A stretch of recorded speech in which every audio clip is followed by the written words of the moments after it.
The United States versus Murillo is a great little case that describes a very classic example of a present sense impression.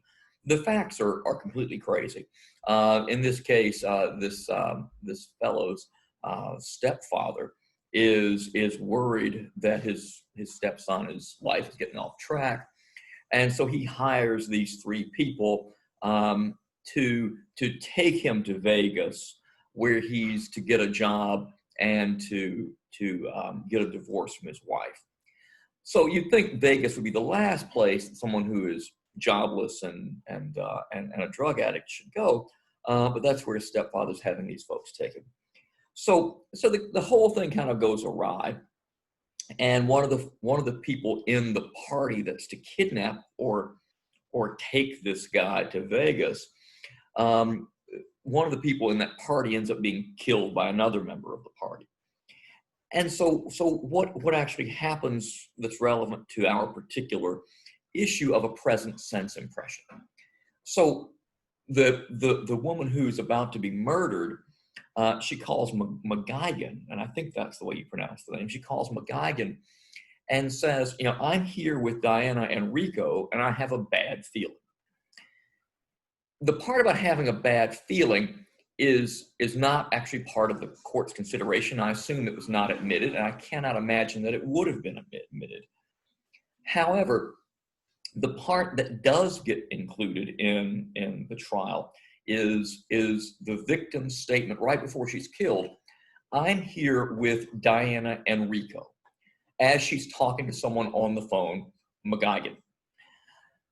So the question is that a present sense impression? The court says absolutely it is. And in fact, the defendant doesn't even challenge that it's a present sense impression, merely that it doesn't satisfy Rule 403 because the prejudicial nature of this testimony is substantially outweighed. And that's a key, substantially outweighed by the probative value. And the court says, no, it fails the 403 balance. But this is a nice, short, quick little case to show you just exactly how the present sense impression works. I'm here with Rico and Diana.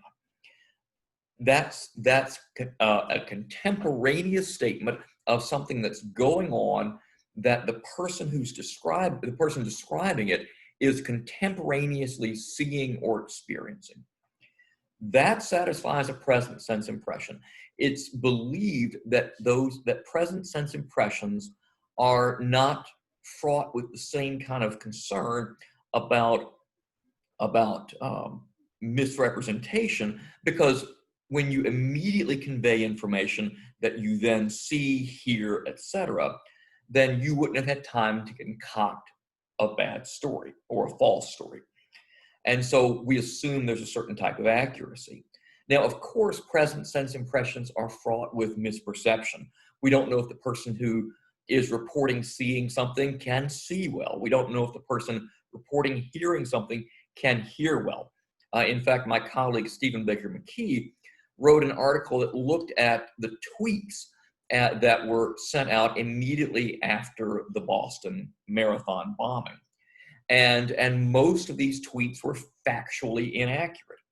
So we do have concerns about things that are present sense impressions, and those things are things that we can explore under 403. Is this accurate enough for the risk that it's not going to be accurate? But even though inaccuracies are possible, this is one of those examples that I've talked about a number of times, where while the law in its hearsay rule does have a concern about things other than fabrication, that if a hearsay, if you can show an exception to hearsay that shows that it's very unlikely that the statement is fabricated, you can probably find an exception that will fit if you can show that there's a good reason to believe this is not fabricated, even if some of those hearsay objections are otherwise there. And present sense impression is a great example of something where we're not worried about the statement being a lie, but we have all kinds of other concerns, depending on the particular circumstances of the case. So whenever you have a case of your own, or you're looking at a case on the exam, if there are concerns other than fabrication, then you may not have a problem with present sense impression, but you may have lingering concerns about accuracy that you may want to address under Rule 403. But the upshot for the present sense impression is, so long as the person is immediately conveying those things that are immediately in front of him, her, then that's good enough for this rule.